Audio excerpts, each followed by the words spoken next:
Thank you. Now we get an FDA perspective from Frank. Thank you. I'm Frank Weichold. Thank you for the opportunity also to speak for my colleagues from the medical centers, CBER, CDER, and CDRH. Certainly, the mission of the FDA certainly is complex, particularly in a changing environment. Dealing with promoting and protecting public health essentially boils down to individual patients. Now, the agency is morphing more and more, as you've heard, from a policing and enforcing agency into a center of knowledge, a resource for advice, and a partner for innovation. And I think we need to create this innovation framework through meaningful dialogues. One of our strengths is that we have focused for the past 25 years on evidence-based medicine. That includes also preclinical data. So we do consider that. Data, of course, will lead to models. And if we think about the future, we will simulate and predict. Machine learning is part of that.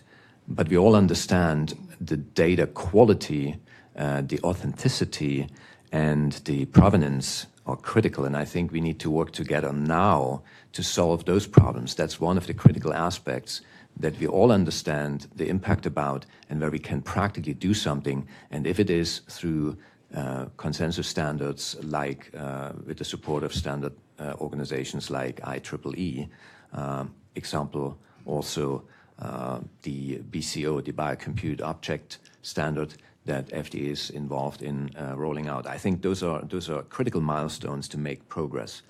Of course, we need to think of interoperability, and that also includes clinical lab data, where it constitutes probably about clinical lab and device data, constitutes about 60–70% of the information that we have. So you've heard of the FDA Center of Excellence for Digital Health in CDRH specifically. We talked about software as medical device and pre-certification programs. Those are steps that we are taking, and that's not in isolation. That's in conjunction. That's in dialogue. That is with the stakeholders. And certainly there are many workshops that have led to this kind of approach. And I think we need to also keep in mind that we're building learning models when we think of an innovation framework. So not everything is set in stone. We have to learn together.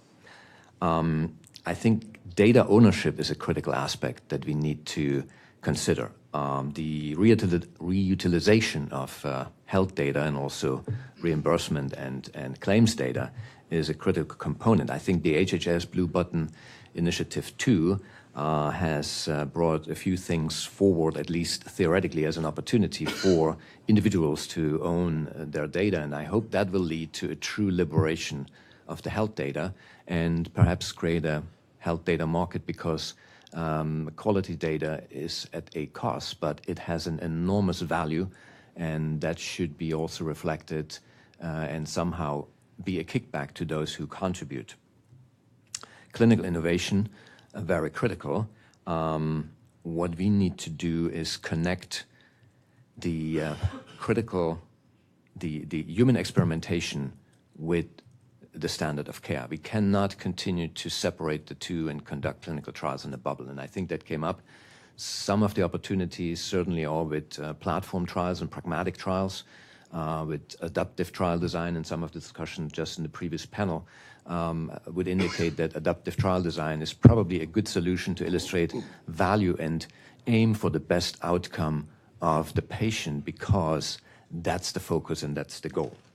So we also need to rethink how we evaluate information that comes to the agency for approval. I think our ambition is, at this point,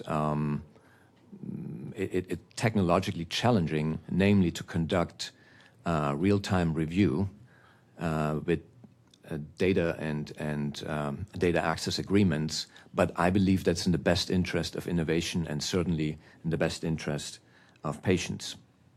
Now, I think there's opportunity, economic opportunity, in recognizing and understanding the value of health information. And that's certainly something we want to support.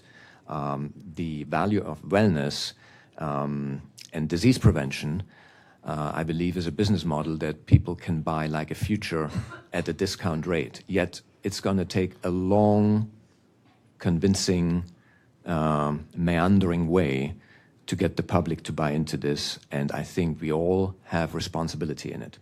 Now, again, I said collaboration is critical. We have many different platforms to do so. We like to take a consortial approach where not everything is dependent on FDA funding. Regulatory science certainly is a forum for dialogue. The centers of excellence in regulatory science, the academic centers, are one of those opportunities. And I think most importantly, also from a perspective of the agency, we have to address the uncertainty of the public.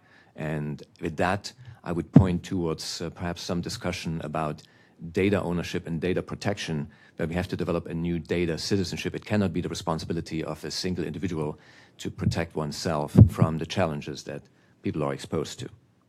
And with that, I would say I've used up perhaps enough time, and if there are additional questions, I'm happy to address. Okay.